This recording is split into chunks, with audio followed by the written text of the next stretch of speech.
Recording to the cloud. Okay. Hello, friends. This is Mrs. Ibarra again, school counselor, and I have a special guest with us today. I'll let her introduce herself to you, and she's going to tell us what she does. So here we are. Hello, my name is Andrea, and I am a yoga teacher. And what that means, if you haven't heard of yoga, it is simply moving your body into different shapes and breathing at the same time to just become stronger and more flexible, and it helps to relieve tension in your body and your mind. I like that. Okay. How long have you been a yoga instructor? I have been a yoga instructor for 18 years. Wow. Long time. Wow. Okay. What do you like most about being a yoga instructor? I love watching people come in the door and maybe they're a little grumpy from their day or tired, and then they leave and they have huge smiles on their faces. They feel amazing. They're laughing. Everything is changed.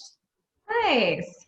Is there anything about being a yoga teacher that it's not the best part of it, or something that doesn't bring you the most joy? Well, like any teachers, right? When your students don't do what you want them to do, and you're telling them what to do and how to do it, and they don't, that doesn't bring me joy. It's the same as a yoga teacher. I'm like, you need to do it this way. Thank you. Okay. So what is the typical day like if you're teaching that day? Walk us through, what does that look like?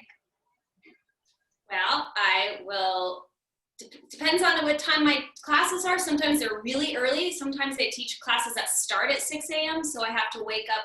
My alarm goes off at 4:15 in the morning. And I hurry up and just get ready and go. And I open up the studio and invite, people start coming in. I sign them in and I teach the class that starts at 6 a.m. Sometimes we have 20, 30 people that show up to take a class at 6 o'clock in the morning.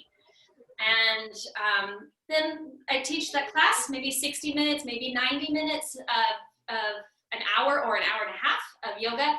And then they leave and I either teach another class or I'm done.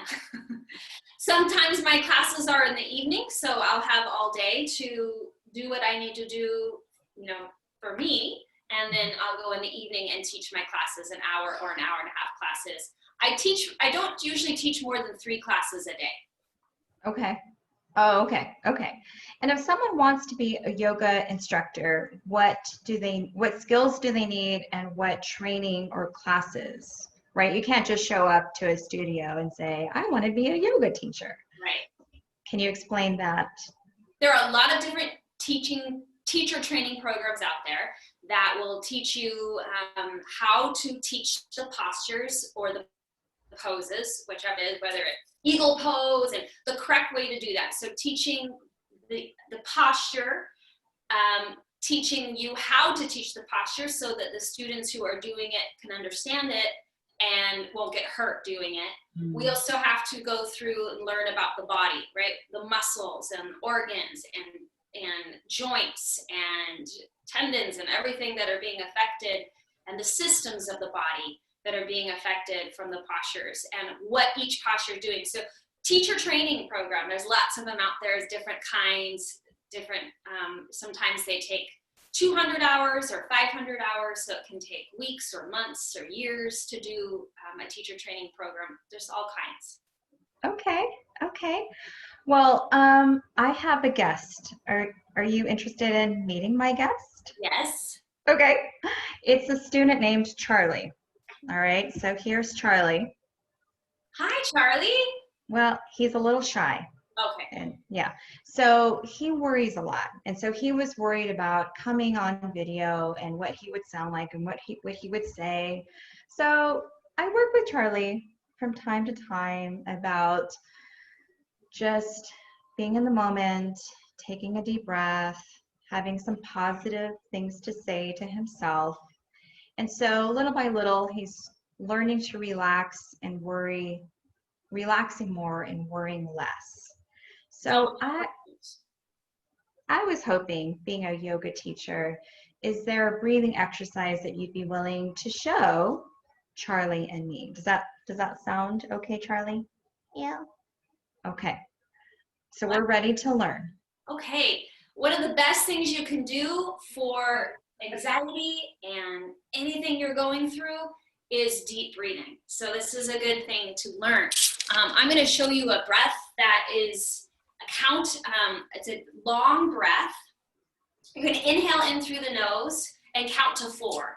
And then you're going to exhale out through the mouth and about 4 counts as well.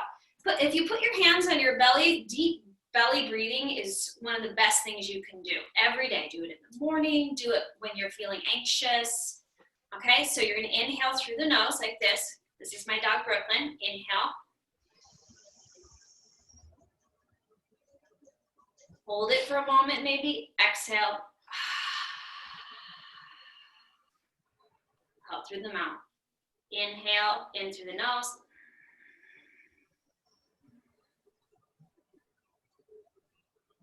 Hold it, exhale. You can exhale through the nose if you like to, but sometimes it's easier to exhale through your mouth. But the longer and the slower you can make your breath, the more calm your body's going to be, the more calm your mind will be in exchange as well. So deep, long breaths. You know, that makes sense because the last time Charlie was upset, are you okay if I share this story? Okay. The last time he was upset, I was commenting that his heartbeat was pretty fast. And I've noticed that too. When I'm upset or I'm worrying, I can't stop thinking about something, I can feel it in my body, this sort of fast ticking. So that makes sense to me, that if we hold and stretch our breath, that we're quieting our bodies that way. When I teach the breath in my class, it's a 6 count breath, and we do it with our arms, and it looks like this. Lifting the elbows as you inhale to open your lungs, and exhale. And we do it a bunch of times. We do it slow. We do it a bunch because you're getting everybody to calm down and get ready before class. I am going to try that. Is there a name for that kind of breathing that you just did? Pranayama breathing. Pranayama breathing. Oh, we just learned something, didn't we? Okay. Prana means energy, and okay. We're bringing energy and creating new energy in the body. Oh, I love that. Yeah. And Charlie, I've noticed that you've taken a risk here and you've stayed on video with me. So I just want to say thank you, because was this easy or hard for you? A little hard. A little hard, but again, I'm really proud of you for staying with me. And Charlie. I know. Okay, I'll let you go. Do you have class tonight, or is your next class tomorrow? Tomorrow morning at 10 a.m. I'm going to be teaching a class on my mat right here. Oh. But I have to do it through Zoom like this.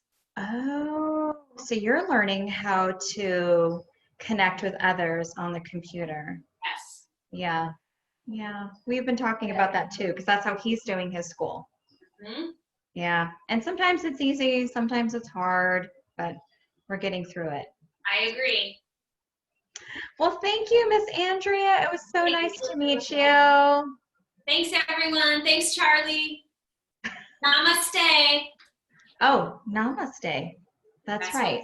The end of class. Namaste. Okay. Namaste. Okay.